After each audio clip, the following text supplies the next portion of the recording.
Hi ಸ್ನೇಹಿತರೆ, ಎಲ್ಲರಿಗೂ ನಮಸ್ಕಾರ. ನೋಡಿ, ಗೃಹಲಕ್ಷ್ಮಿ ಯೋಜನೆಯ 20ನೇ ಕಂತಿನ ಹಣ, 21ನೇ ಕಂತಿನ ಹಣ ಹಾಗೂ 22ನೇ ಕಂತಿನ ಹಣ, ಒಟ್ಟು 3 ತಿಂಗಳ 6,000 ಹಣನ ಸರ್ಕಾರ ಜಮಾ ಮಾಡ್ತಾ ಇದ್ದು, ನಾಳೆ ಜೂನ್ 22 ಭಾನುವಾರ ಕರ್ನಾಟಕದ 28 ಜಿಲ್ಲೆಗಳ ಪ್ರತಿಯೊಂದು ಫಲಾನುಭವಿಗಳಿಗೆ ಈ 6,000 ಹಣನ ಸರ್ಕಾರ ಜಮಾ ಮಾಡ್ತಾ ಇದೆ. ಅದೇ ರೀತಿ ನಿಮ್ಮ ಬ್ಯಾಂಕ್ ಖಾತೆಗೆ ಈ 3 ತಿಂಗಳ 6,000 ಹಣನ ನೀವು ಪಡ್ಕೋಬೇಕು ಅಂದರೆ ಸರ್ಕಾರ 5 ನಿಯಮಗಳ ಆಧಾರದ ಮೇಲೆ ಪ್ರತಿಯೊಂದು ಫಲಾನುಭವಿಗಳ ದಾಖಲಾತಿಗಳನ್ನ ಮರುಪರಿಶೀಲನೆ ಮಾಡಿ ಈ ಒಂದು ಹಣನ ಜಮಾ ಮಾಡ್ತಾ ಇದೆ.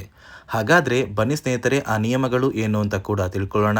ಅದಕ್ಕಿಂತ ಮೊದಲು ನೀವೇನಾದ್ರೂ ಇನ್ನೂ ಕೂಡ ನನ್ನ ಚಾನಲ್ನ ಸಬ್ಸ್ಕ್ರೈಬ್ ಆಗಿಲ್ಲ ಅಂದರೆ ದಯವಿಟ್ಟು ಪ್ರತಿಯೊಬ್ಬರು ಚಾನಲ್ನ ಸಬ್ಸ್ಕ್ರೈಬ್ ಮಾಡ್ಕೊಳ್ಳಿ, ಹಾಗೆ ವಿಡಿಯೋಗೆ ಒಂದು ಲೈಕ್ನ ಕೊಡಿ. ಹೌದು ವೀಕ್ಷಕರೇ, ಗೃಹಲಕ್ಷ್ಮಿ ಯೋಜನೆಯ ಪ್ರತಿಯೊಂದು ಫಲಾನುಭವಿಗಳಿಗೆ ಸರ್ಕಾರದಿಂದ ಭರ್ಜರಿ ಗುಡ್ಡಿಸ್ನ ಕೊಟ್ಟಿದ್ದಾರೆ. ಈಗಾಗಲೇ ಸಾಕಷ್ಟು ಫಲಾನುಭವಿಗಳು 19ನೇ ಕಂತಿನ ಹಣನ ಪಡ್ಕೊಂಡಿದ್ದು, ನಿಮ್ಮ ಬ್ಯಾಂಕ್ ಖಾತೆಗೆ ಏಪ್ರಿಲ್ ತಿಂಗಳ 20ನೇ ಕಂತಿನ ಹಣ, ಮೇ ತಿಂಗಳ 21ನೇ ಕಂತಿನ ಹಣ ಹಾಗೂ ಜೂನ್ ತಿಂಗಳ 22ನೇ ಕಂತಿನ ಹಣ, ಒಟ್ಟು 3 ತಿಂಗಳ 6,000 ಹಣನ ಸರ್ಕಾರ ಜಮಾ ಮಾಡ್ತಾ ಇದೆ. ಜೂನ್ 22 ಭಾನುವಾರದಿಂದ ಕರ್ನಾಟಕದ 28 ಜಿಲ್ಲೆಗಳ ಪ್ರತಿಯೊಂದು ಫಲಾನುಭವಿಗಳಿಗೆ ಈ 6,000 ಹಣ ಜಮಾ ಆಗಲಿದೆ. ಅದೇ ರೀತಿ ಈ ಗೃಹಲಕ್ಷ್ಮಿ ಯೋಜನೆಯ ಹಣದ ಜೊತೆಗೆ ಯಾರಿಗೆಲ್ಲ ಅನ್ನಭಾಗ್ಯ ಯೋಜನೆಯ ಪೆಂಡಿಂಗ್ ಇರುವ ಹಣ ಬಾಕಿ ಇತ್ತು, ನಿಮ್ಮ ಬ್ಯಾಂಕ್ ಖಾತೆಗೆ ಒಟ್ಟು 5 ತಿಂಗಳ ಪೆಂಡಿಂಗ್ ಇರುವ ಅಕ್ಕಿ ಬದಲಿನ 2,000 ಹಣನ ಕೂಡ ಸರ್ಕಾರ ಜಮಾ ಮಾಡ್ತಾ ಇದೆ. ಅದೇ ರೀತಿ ಸರ್ಕಾರದಿಂದ ಬಂದಿರುವಂತಹ ಒಂದು ಮಾಹಿತಿಯ ಪ್ರಕಾರ ಈ ಬಾರಿ ಈ 3 ತಿಂಗಳ 6,000 ಹಣನ ಸುಮಾರು 1 ಲಕ್ಷಕ್ಕಿಂತ ಅಧಿಕ ಫಲಾನುಭವಿಗಳಿಗೆ ಸರ್ಕಾರ ಕ್ಯಾನ್ಸಲ್ ಮಾಡಿದೆ. ಉಳಿದಿರುವಂತಹ ಪ್ರತಿಯೊಂದು ಫಲಾನುಭವಿಗಳಿಗೆ ಅಂದರೆ ಸುಮಾರು 1,21,00,000 ಫಲಾನುಭವಿಗಳ ಬ್ಯಾಂಕ್ ಖಾತೆಗೆ ಸರ್ಕಾರ ಗೃಹಲಕ್ಷ್ಮಿ ಯೋಜನೆಯ 3 ತಿಂಗಳ 6,000 ಹಣನ ಜಮಾ ಮಾಡ್ತಾ ಇದೆ. ಇಲ್ಲಿ ಸರ್ಕಾರ ಯಾರಿಗೆಲ್ಲ ಈ ಗೃಹಲಕ್ಷ್ಮಿ ಯೋಜನೆಯ ಹಣನ ಜಮಾ ಮಾಡ್ತಾ ಇಲ್ಲ ಅಂದರೆ ನೋಡಿ ಸ್ನೇಹಿತರೆ, ಪ್ರತಿ ಬಾರಿಯೂ ಗೃಹಲಕ್ಷ್ಮಿ ಯೋಜನೆಯ ಹಣನ ಜಮಾ ಮಾಡುವಂತಹ ಸಂದರ್ಭದಲ್ಲಿ ಸರ್ಕಾರ ಕೆಲವೊಂದು ಹೊಸ ನಿಯಮಗಳನ್ನ ಜಾರಿಗೆ ತರುತ್ತೆ. ಈ ನಿಯಮಗಳ ಆಧಾರದ ಮೇಲೆ ಮಾತ್ರ ನಿಮ್ಮ ಬ್ಯಾಂಕ್ ಖಾತೆಗೆ ಹಣ ಜಮಾ ಆಗೋದು. ಅದೇ ಒಂದು ಕಾರಣಕ್ಕೆ ಈ ಬಾರಿ ಗೃಹಲಕ್ಷ್ಮಿ ಯೋಜನೆಯ ಈ 3 ತಿಂಗಳ 6,000 ಹಣನ ಜಮಾ ಮಾಡುವಂತಹ ಸಂದರ್ಭದಲ್ಲಿ ಸರ್ಕಾರ 5 ಹೊಸ ನಿಯಮಗಳನ್ನ ಜಾರಿಗೆ ತಂದಿದ್ದು, ಈ 5 ನಿಯಮಗಳ ಆಧಾರದ ಮೇಲೆ ಪ್ರತಿಯೊಂದು ಫಲಾನುಭವಿಗಳಿಗೆ ಹಣ ಜಮಾ ಆಗಲಿದೆ.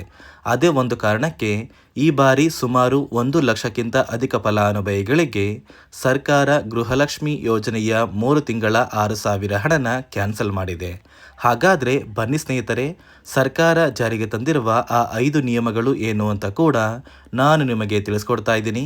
ಅದಕ್ಕಿಂತ ಮೊದಲು ನಾಳೆ ಭಾನುವಾರ ಜೂನ್ 22ರಂದು ಕರ್ನಾಟಕದ ಯಾವ 28 ಜಿಲ್ಲೆಗಳ ಫಲಾನುಭವಿಗಳಿಗೆ 3 ತಿಂಗಳ 6,000 ಹಣನ ಸರ್ಕಾರ ಜಮಾ ಮಾಡ್ತಾ ಇದೆ ಅಂದರೆ ಮೊದಲಿಗೆ ಬಾಗಲಕೋಟೆ, ಬೆಳಗಾವಿ, ವಿಜಯಪುರ, ಧಾರವಾಡ, ಗದಗ, ಹಾವೇರಿ, ಉತ್ತರ ಕನ್ನಡ, ಬಳ್ಳಾರಿ, ಬೀದರ್, ಕಲಬುರಗಿ, ಕೊಪ್ಪಳ, ರಾಯಚೂರು, ಯಾದಗಿರಿ, ವಿಜಯನಗರ, ಬೆಂಗಳೂರು ನಗರ, ಬೆಂಗಳೂರು ಗ್ರಾಮಾಂತರ, ರಾಮನಗರ, ಚಿಕ್ಕಬಳ್ಳಾಪುರ, ಚಿತ್ರದುರ್ಗ, ದಾವಣಗೆರೆ, ಕೋಲಾರ, ಶಿವಮೊಗ್ಗ, ತುಮಕೂರು, ಚಾಮರಾಜನಗರ, ಚಿಕ್ಕಮಗಳೂರು, ದಕ್ಷಿಣ ಕನ್ನಡ, ಹಾಸನ, ಕೊಡಗು, ಮಂಡ್ಯ, ಮೈಸೂರು ಮತ್ತು ಉಡುಪಿ, ಈ 28 ಜಿಲ್ಲೆಗಳ ಪ್ರತಿಯೊಂದು ಫಲಾನುಭವಿಗಳಿಗೆ ಸರ್ಕಾರ ಗೃಹಲಕ್ಷ್ಮಿ ಯೋಜನೆಯ 20ನೇ ಕಂತಿನ ಹಣ, 21ನೇ ಕಂತಿನ ಹಣ ಹಾಗೂ 22ನೇ ಕಂತಿನ ಹಣ, ಒಟ್ಟು 3 ತಿಂಗಳ 6,000 ಹಣನ ಜಮಾ ಮಾಡ್ತಾ ಇದ್ದು, ಪ್ರತಿಯೊಂದು ಫಲಾನುಭವಿಗಳ ಬ್ಯಾಂಕ್ ಖಾತೆಗೆ ಜೂನ್ 25ರಷ್ಟರಲ್ಲಿ ನಿಮ್ಮ ಬ್ಯಾಂಕ್ ಖಾತೆಗೆ ಈ 6,000 ಹಣನ ಸರ್ಕಾರ ಜಮಾ ಮಾಡುತ್ತೆ. ನೋಡಿ ಸ್ನೇಹಿತರೆ, ಈ ಬಾರಿ ಸುಮಾರು 1 ಲಕ್ಷಕ್ಕಿಂತ ಅಧಿಕ ಫಲಾನುಭವಿಗಳ ಬ್ಯಾಂಕ್ ಖಾತೆಗೆ ಸರ್ಕಾರ ಗೃಹಲಕ್ಷ್ಮಿ ಯೋಜನೆಯ ಹಣನ ಜಮಾ ಮಾಡ್ತಾ ಇಲ್ಲ. ಕಾರಣ ಏನು ಅಂದರೆ ನಿಮ್ಮ ಬ್ಯಾಂಕ್ ಖಾತೆಗೆ ಡೆಬಿಟ್ ಮೂಲಕ ಹಣ ಜಮಾ ಮಾಡುವಂತಹ ಸಂದರ್ಭದಲ್ಲಿ ಸರ್ಕಾರ ಸಾಕಷ್ಟು ಫಲಾನುಭವಿಗಳ ಒಂದು ಬ್ಯಾಂಕ್ ಖಾತೆಗೆ ಹಣ ಜಮಾ ಮಾಡೋದನ್ನು ಕ್ಯಾನ್ಸಲ್ ಮಾಡಿದೆ. ಯಾಕಂದರೆ ಇತ್ತೀಚೆಗೆ ಹಣಕಾಸು ಇಲಾಖೆ ಜಾರಿಗೆ ತಂದಿರುವ 5 ನಿಯಮಗಳ ಆಧಾರದ ಮೇಲೆ ಪ್ರತಿಯೊಂದು ಫಲಾನುಭವಿಗಳಿಗೆ ಸರ್ಕಾರ ಈ ಒಂದು ಹಣನ ಜಮಾ ಮಾಡ್ತಾ ಇದ್ದು, ಯಾರೆಲ್ಲ ಫಲಾನುಭವಿಗಳು ಈ ನಿಯಮಗಳನ್ನ ಪಾಲಿಸಿಲ್ಲ, ನಿಮ್ಮ ಬ್ಯಾಂಕ್ ಖಾತೆಗೂ ಕೂಡ ಹಣ ಜಮಾ ಆಗೋದಿಲ್ಲ. ಹಾಗಾದರೆ ಬನ್ನಿ ಸ್ನೇಹಿತರೆ, ಸರ್ಕಾರ ಜಾರಿಗೆ ತಂದಿರುವ ಆ 5 ಹೊಸ ನಿಯಮಗಳು ಏನು ಅಂತ ನಾನು ನಿಮಗೆ ತಿಳಿಸ್ಕೊಡ್ತಾ ಇದ್ದೀನಿ. ನೋಡಿ ಸ್ನೇಹಿತರೆ, ಮೊದಲನೆಯ ಒಂದು ನಿಯಮ ಬಂದು, ಸಾಕಷ್ಟು ಫಲಾನುಭವಿಗಳು ಹೊಂದಿರುವಂತಹ ಒಂದು ರೇಷನ್ ಕಾರ್ಡ್ ಏನಿದೆ, ಆ ಒಂದು ರೇಷನ್ ಕಾರ್ಡ್ನ ಮನೆಯ ಸದಸ್ಯರ ಪ್ರತಿಯೊಬ್ಬರ ಒಂದು ಆಧಾರ್ ಕಾರ್ಡ್ನ ನಿಮ್ಮ ರೇಷನ್ ಕಾರ್ಡ್ಗೆ ಕಡ್ಡಾಯವಾಗಿ ಲಿಂಕ್ ಮಾಡಿಸ್ಬೇಕು. ಅಂದರೆ ಈ ಒಂದು ಲಿಂಕ್ ಮಾಡಿಸುವಂತಹ ಒಂದು ಪ್ರೊಸೀಜರ್ಗೆ ಸರ್ಕಾರ KYC ಅಂತ ಕರೀತಾರೆ. ನಿಮ್ಮ ರೇಷನ್ ಕಾರ್ಡ್ಗೆ ಇನ್ನೂ ಸಹ KYC ಆಗಿಲ್ಲ ಅಂದರೆ ನಿಮ್ಮ ಬ್ಯಾಂಕ್ ಖಾತೆಗೆ ಸರ್ಕಾರ ಮುಂದಿನ ದಿನಗಳಲ್ಲಿ ಗೃಹಲಕ್ಷ್ಮಿ ಯೋಜನೆಯ ಹಣನ ಕ್ಯಾನ್ಸಲ್ ಮಾಡುತ್ತೆ. ಅದೇ ರೀತಿ ಎರಡನೆಯ ಒಂದು ನಿಯಮ ಬಂದು, ಸಾಕಷ್ಟು ಫಲಾನುಭವಿಗಳು ಕಳೆದ 3 ತಿಂಗಳಿಂದ ಸರ್ಕಾರದಿಂದ ಬರ್ತಾ ಇರುವಂತಹ ಒಂದು ರೇಷನ್ ಏನಿದೆ, ಅಂದರೆ ಉಚಿತ ಅಕ್ಕಿ ಏನಿದೆ, ಈ ಒಂದು ರೇಷನ್ನ ಪಡ್ಕೋತಾ ಇಲ್ಲ. ಒಂದು ವೇಳೆ ಕಳೆದ 3 ತಿಂಗಳಿಂದ ನೀವು ರೇಷನ್ನ ಪಡ್ಕೊಂಡಿಲ್ಲ ಅಂದರೆ ಸರ್ಕಾರ ನಿಮ್ಮ ಬಳಿ ಇರುವಂತಹ ಒಂದು ರೇಷನ್ ಕಾರ್ಡ್ನ ಕ್ಯಾನ್ಸಲ್ ಮಾಡುತ್ತೆ.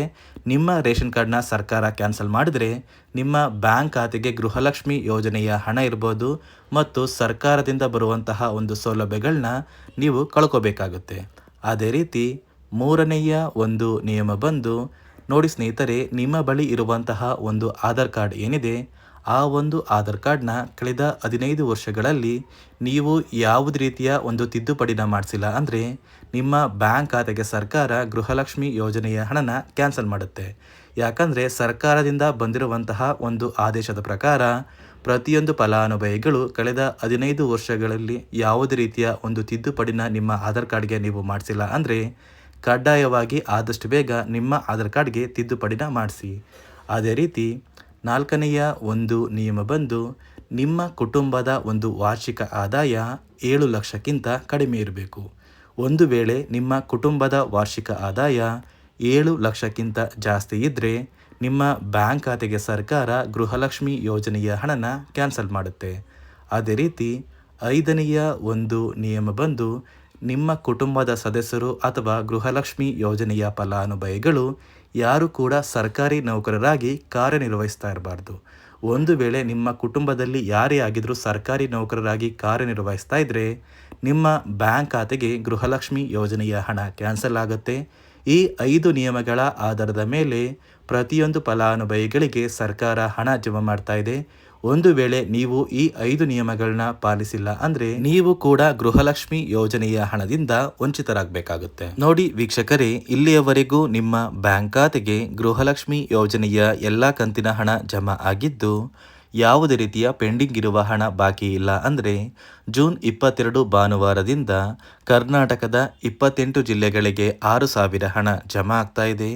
ಆದಷ್ಟು ಬೇಗ ಪ್ರತಿಯೊಬ್ಬರು ಈ 6,000 ಹಣನ ಪಡ್ಕೋತೀರಾ ಅಂತ ಹೇಳ್ತಾ, ಇದಿಷ್ಟು ಸರ್ಕಾರದಿಂದ ಬಂದಿರುವಂತಹ ಒಂದು ಹೊಸ ಮಾಹಿತಿಯಾಗಿದೆ.